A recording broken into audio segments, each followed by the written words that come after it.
President of Brazil, Luiz Lula da Silva, confirmed a minimum wage adjustment and taxes benefits for workers at Mighty First rally.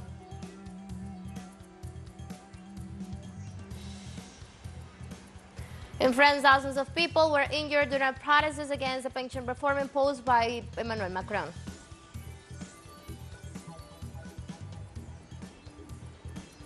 In Egypt, Arab League permanent members held on Monday an emergency meeting on the fighting in Sudan.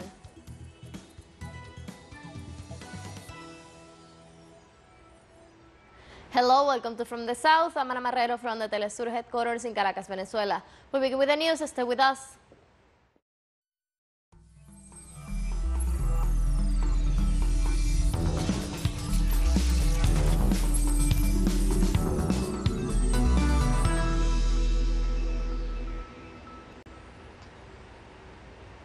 The President of Brazil, Luiz Lula da Silva, participated on Monday in a union event for May 1st in Sao Paulo, in which he confirmed a minimum wage adjustment and tax benefits for workers to campaign promises. Lula stated before an audience convened by the main trade union confederations that he signed a decree that raises the minimum wage for workers, retired and pensioners to about $265. This represents an increase of just $3.61 compared to the current value, set in December by former President Jair Bolsonaro, but resumes a policy of real wage valorization, which, in addition to inflation, will be adjusted based on the GDP, according to the government. We have once again instituted a real increase in the minimum wage above inflation. From now on, in addition to inflation, the worker will receive the average GDP growth.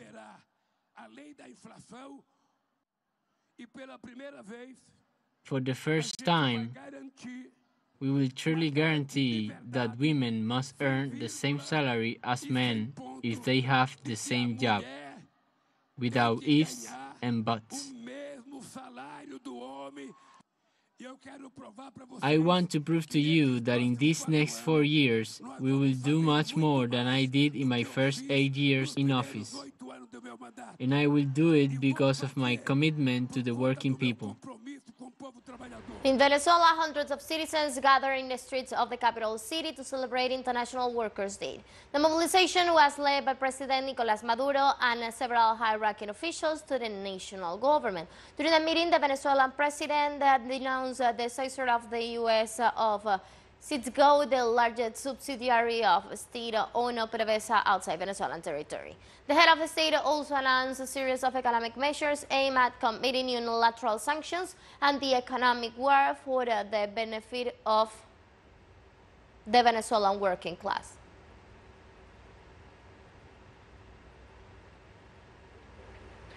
During the mobilization, the president also denounced that the U.S. has handed over the management of the Venezuelan company Citgo to a sector of the opposition gathered in the so-called unitary platform.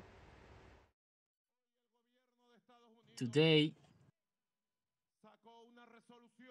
the U.S. government issued a resolution handing over the Venezuelan company Citgo to some people from the opposition of the unitary platform of Venezuela. They issue a resolution without notice, an unworthy resolution that is a direct message of betrayal. They have decided to give Citgo to a group of unknown people, supposedly the directive of the former National Assembly, which no longer exists in our Venezuela. People that none of you, none of us know, that live abroad, that fled like rats at the time, and the government of the United States issues a resolution giving them Citgo to sell and to do with Citgo whatever they want. In Colombia, people went to the streets to celebrate International Workers' Day and support labor reform promoted by President Gustavo Petro. In a speech before hundreds of people from the balcony of Casa de Nariño, the president called for the defense of labor reform that his government presented to Congress to reduce the working days and recover workers' stability. Also, Petro invited working people to be part of the front line of the struggle for the transformations of Colombia and the vanguard of progressivism to promote labor reform and living budgets.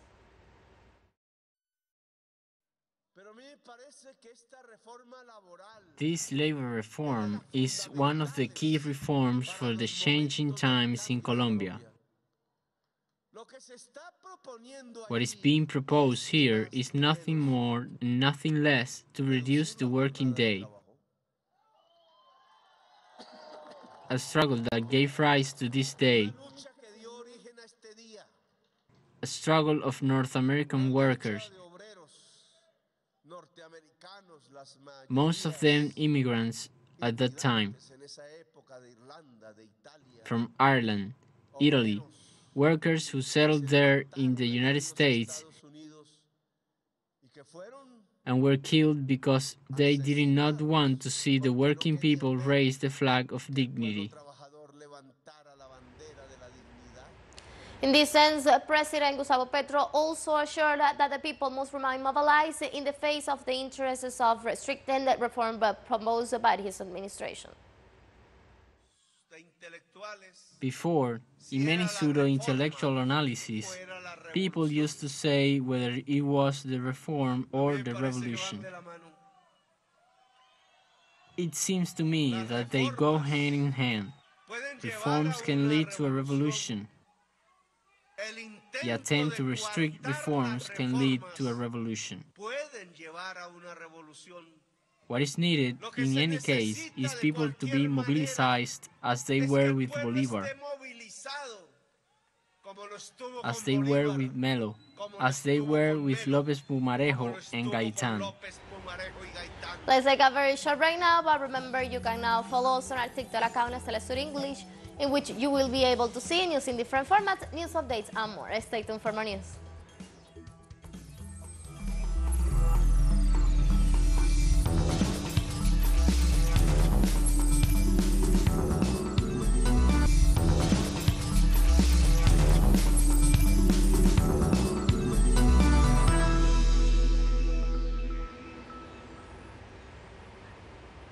Welcome back to From the South. Uruguayan workers carried out several activities for labor demands within the framework of the commemoration of the International Workers' Day.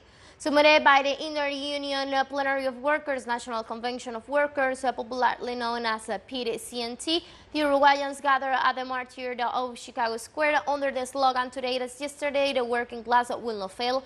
Along with this event, Uruguayans commemorate 50 years of the heroic general strike with which the workers confronted the dictatorship that governed the country between the 70s and the 80s of the last century. The commemoration is linked to current issues of concern to the Uruguayan working class, in particular, the recently approved pension reform by the parliament.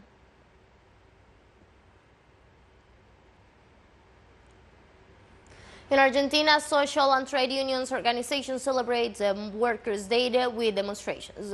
One of the activities was held at the Ministry of Social Development in Buenos Aires City. At the event, the Vita movement, together with other social and trade unions organizations, rejected the policies imposed by the International Monetary Fund on the country. They also called to prioritize the agenda of the working class and to maintain the unity of the workers in order to benefit their rights. This day is very important for the workers, for Peronists like us, and at the same time it is also very important to address the issue of the adjustment, the recipe that the government has been applying. The most important thing today is to put workers' demands on the agenda. The society nor the government recognize us as workers. There was always an idea that these sectors were not workers, but rather that they were beneficiaries of social plans. And that is not the case. So we have been building work in all the activities of the country, and it was very important to generate that activity today that give us that framework of union with the great majority of the popular movements. The Ecuadorian cities of Quito, Guayaquil, Cuencas, Esmeraldas, Puyo, Azugues, among others, experienced today massive mobilizations of workers' demands, better working conditions, and measures against insecurity. The United Workers Front and other trade unions and social organizations call on the working class and the people to raise their voice, also to demand the departure of President Guillermo Lasso for considering his inefficiency management of the most pressing problems of the population.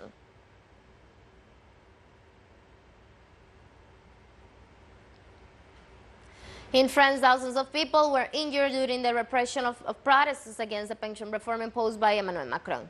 Previously, the Ministry of Interior acknowledged on social networks that the vast majority of people who took to the streets on International Workers' Day did so peacefully. According to preliminary figures from the authorities, the most violent events took place in the capital and the cities of Lyon and Nantes in the context of protests caused by the trade unions.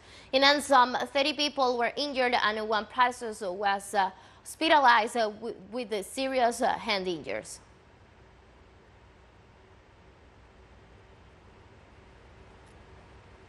Thousands of people demonstrated all across Spain in the framework of International Working Day. Demonstrations in central Madrid saw the country as a prominent trade union, the Workers' Commission, and the General Union of Workers, led by several marches of labor rights and justice from the historic Plaza de Cibeles to the Puerta del Sol Square. Protesters also demanded the government to provide a protection wage and better pensions for workers, as well as to provide the struggling businesses and daily wages in terms with the European standards of work protection.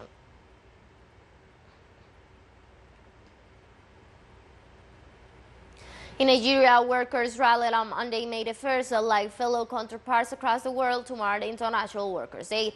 In Lagos, a large crowd gathered in Mobolaji Johnson's Arena. The year's celebration takes place against the backdrop of cost of living crisis, as Nigeria's leader Muhammadu Buhari prepares to hand over the baton of government to President-elect Bola Tinubu.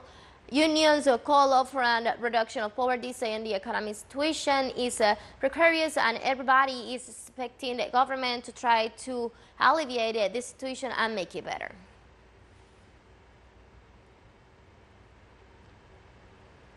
teleSUR English continues to grow. You can now tune in from 33 different African countries through SARSAT, IL 461, and join our Latin American alternative broadcast. One financial break, and we'll be right back.